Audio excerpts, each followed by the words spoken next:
Fala pessoal, bem-vindos a mais um vídeo do canal Cola no Papai. Então hoje eu vou trazer para vocês um assunto que é bem, às vezes polêmico, mas sempre necessário, né? Então hoje a gente vai falar sobre dilemas éticos do cotidiano. E aí, Bruno, o que é isso, Bruno? O que são os dilemas éticos do cotidiano? Então vamos por parte. Vamos lá, vamos começar.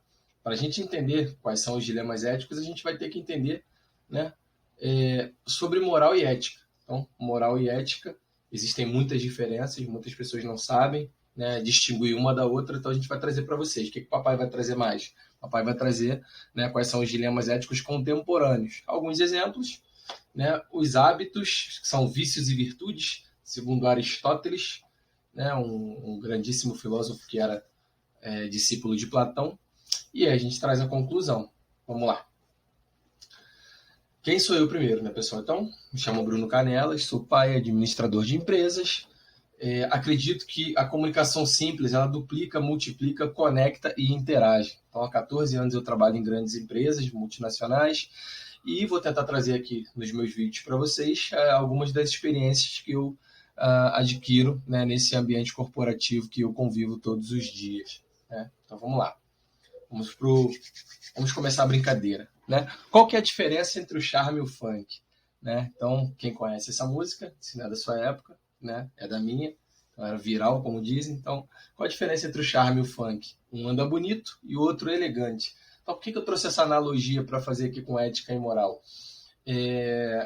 O bonito, né, pessoal, é um conceito mais, digamos que, pessoal, né? Enquanto que o elegante é algo mais consensual, vamos chamar assim. Então, quando eu começar a falar agora, vocês vão entender essa diferença aí, né? A ética, ela lida com o certo e com o errado, né? Então, se a gente estiver pensando no modo social de agir, a gente fala exatamente do exemplo que eu dei agora, do consenso. Então, a ética é mais um consenso, uma sociedade, enfim, um consenso social sobre determinado tema. E a gente pode chamar de ética, né? Tem algumas outras definições, mas a gente vai chegar até lá. Então, em geral, sobre as normas e regras sociais, a ética ela pensa mais no coletivo, né? Ela é guiada pela cultura, né? Enquanto que a moral, né, também lida com certo e errado, mas sob uma perspectiva de modo social de agir, é mais ligada às experiências pessoais do indivíduo, né? E quando a gente pensa em normas e regras sociais, né, que envolvem o moral, elas têm a ver mais com o individual, né, que é guiado pela consciência própria, né? Então vamos lá. Vai ficar mais fácil de entender ao longo do vídeo. Então vou mostrar agora algumas outras diferenças entre ética e moral, e aí bem interessantes também. Então, enquanto que a ética ela é o princípio, a moral é a conduta. A ética ela é permanente, a moral ela é temporal, né, pessoal? Então, enquanto que a ética ela tende a não variar muito ao longo do tempo, o moral ele é temporal. Vou tentar trazer um exemplo para elucidar essa situação. Enquanto que a ética, né, me diz que eu não posso, né, tomar para mim algo que não me pertence, ao longo do tempo isso não muda. Enquanto que para a moral, por exemplo, na década de 60, 70, não era um costume moral, né? Não era muito bem aceito você usar biquíni, por exemplo. Hoje em dia o biquíni já é algo muito mais comum e aceitável, vamos chamar assim, do que era no passado. Então, a gente entende que a moral ela é temporal. No passado era de uma maneira, hoje, com a mudança dos costumes, é de outra. Então, enquanto que a ética ela é universal e tende a ser um conceito, né, universal, independente do ambiente que você esteja, seja um ambiente familiar, corporativo ou qualquer outro ambiente que você esteja inserido, a moral é mais uma cultura. Então, ela pode variar. Por exemplo, né, trazendo esse exemplo do biquíni, para nós brasileiros é um, e talvez para os muçulmanos é um outro, né? Significa que um é moral e o outro imoral? Não, mas a moral tem muito a ver também com a cultura, né? Então a ética ela é, né, vou trazer um pouquinho mais para frente um conceito mais literal sobre a ética, mas ela é como se fosse a regra, né? E a moral é a conduta, como você age em relação a essa regra. A ética tem mais a ver com procedimentos, regras, normas, algo pré-estabelecido em consenso, né? O moral é a conduta de cada indivíduo perante a essa regra. Então, enquanto que a ética ela é mais voltada para a teoria, né? A gente está falando de registros de regras, de normas e condutas, né? Regulamentos. A moral era prática. Então, a moral é muito mais pessoal, né? Como você interage, como você vai agir perante determinadas situações, enquanto que a ética é o que vai reger, né, as situações, ambientes, enfim. É mais ou menos assim, tá, pessoal, que funciona. Então, vamos lá. Afinal, o que é a ética, né? Então, o que é ética, pessoal? Então, a ética, né, etimologicamente falando, né, ela é um conjunto de padrões e valores morais de um grupo ou indivíduo, né? A palavra ética ela vem do grego ethos, né, que significa caráter ou costume. Então, eu costumo dizer que a ética é um comportamento que respeita regras ou um consenso sobre qualquer tema dentro de um grupo, organização ou sociedade. Tá? Então, esse que é o conceito etimológico aí da palavra ética, tá bom? E agora, finalmente, né, o que são os dilemas éticos? Então, vou dar alguns exemplos de dilemas éticos que são situações em que a gente acaba se deparando no nosso dia a dia. Então, por exemplo, né, observar a atitude antiéticas das pessoas. Então, a todo momento, nós estamos ali convivendo e muitas vezes visualizando, né, observando a atitude antiética das pessoas. E aí o dilema é agir ou não sobre essa situação.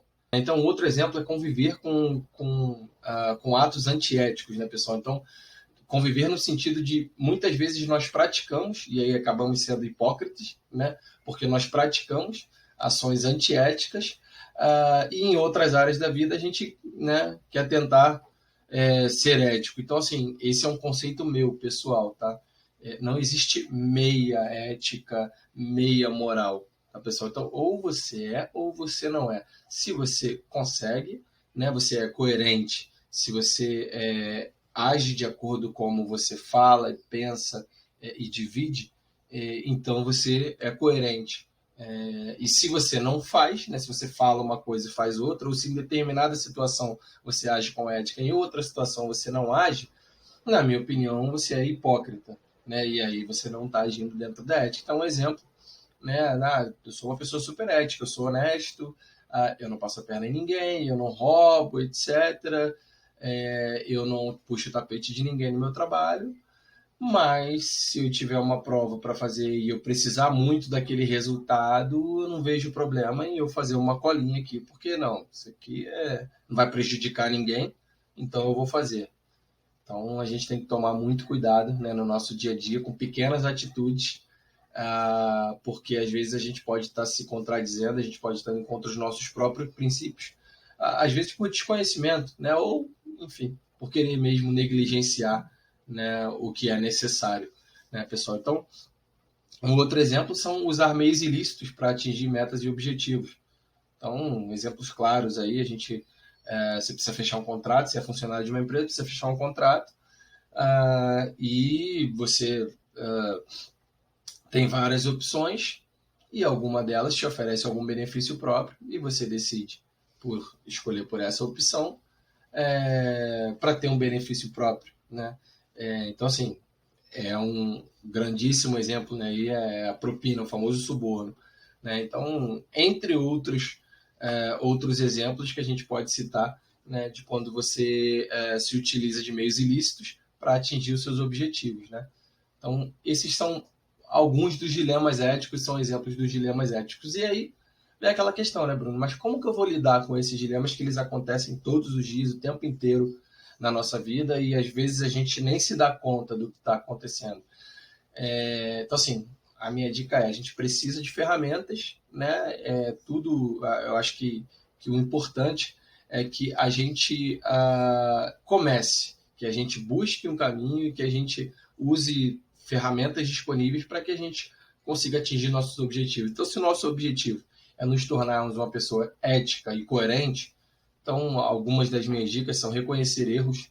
Então, independente de qual ambiente que você esteja, seja uma relação pessoal, dentro, né, marido, mulher, namorado, ou seja, uma relação de funcionário, de amigo, reconhecer o erro é super importante, porque você economiza tempo de ambas as partes, você consegue corrigir algo que está no meio do seu curso, né, e que por algum motivo houve um deslize. Então, quando você reconhece o erro em tempo, você consegue corrigir o curso daquela situação. Então, é importantíssimo você corrigir, você reconhecer o seu erro, né?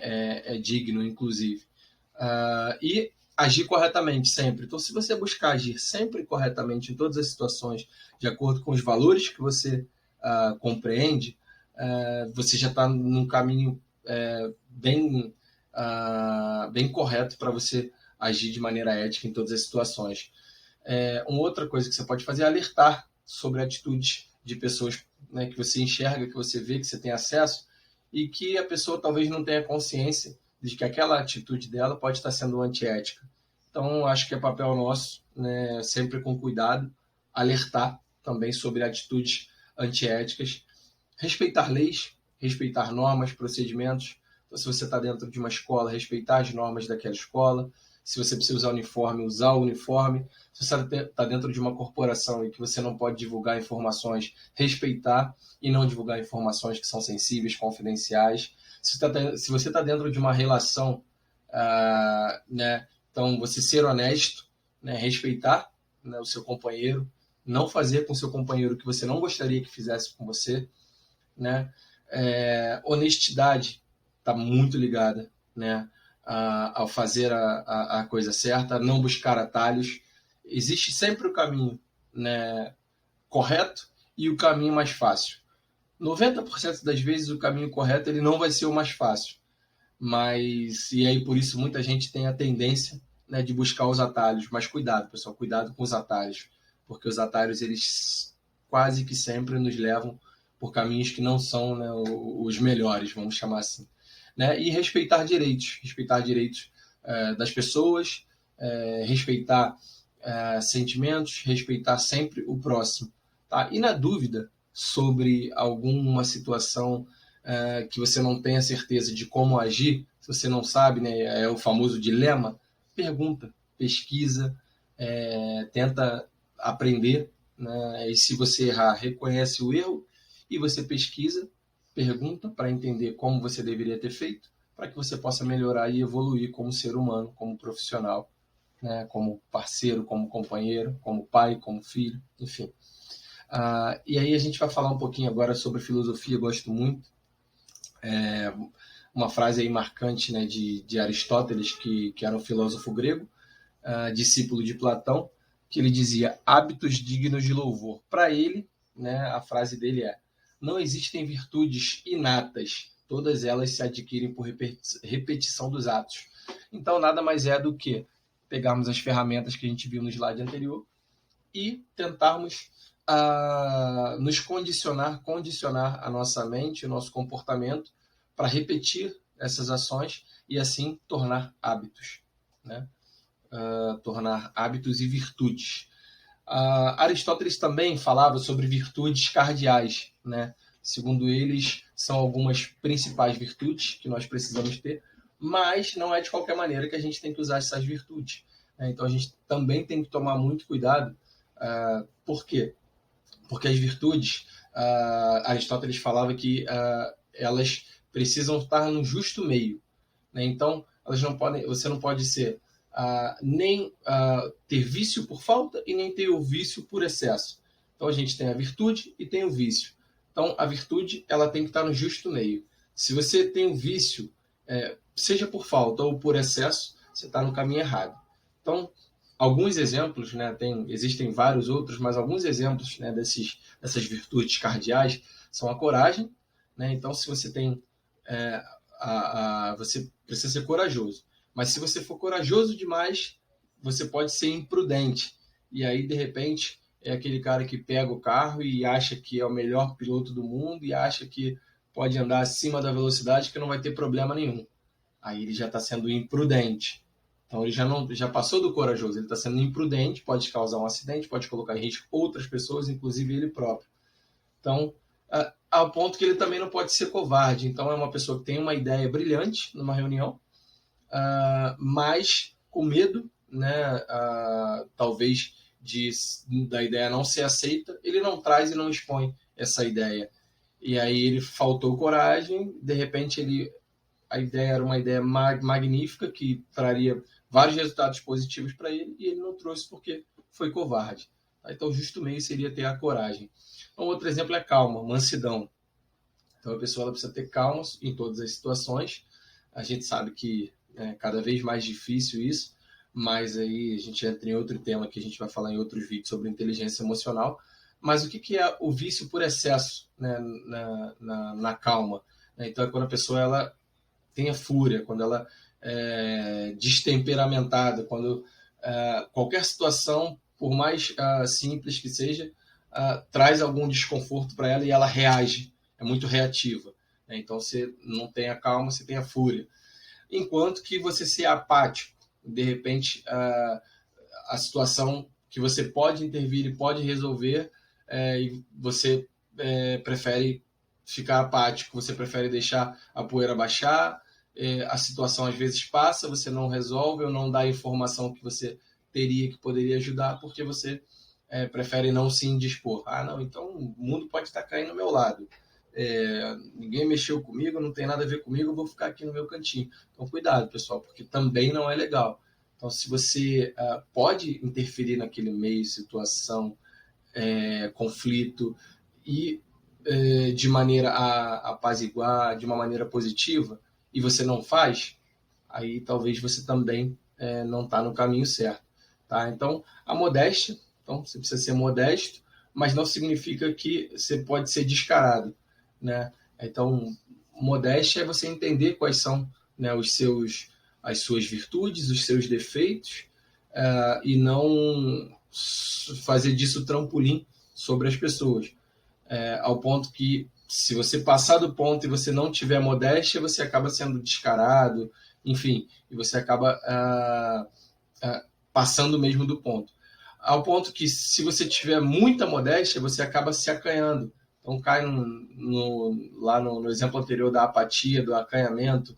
Então, às vezes, você é super capacitado para falar daquilo, para resolver aquele problema, mas você é tão modesto que você deixa que outras pessoas resolvam por você.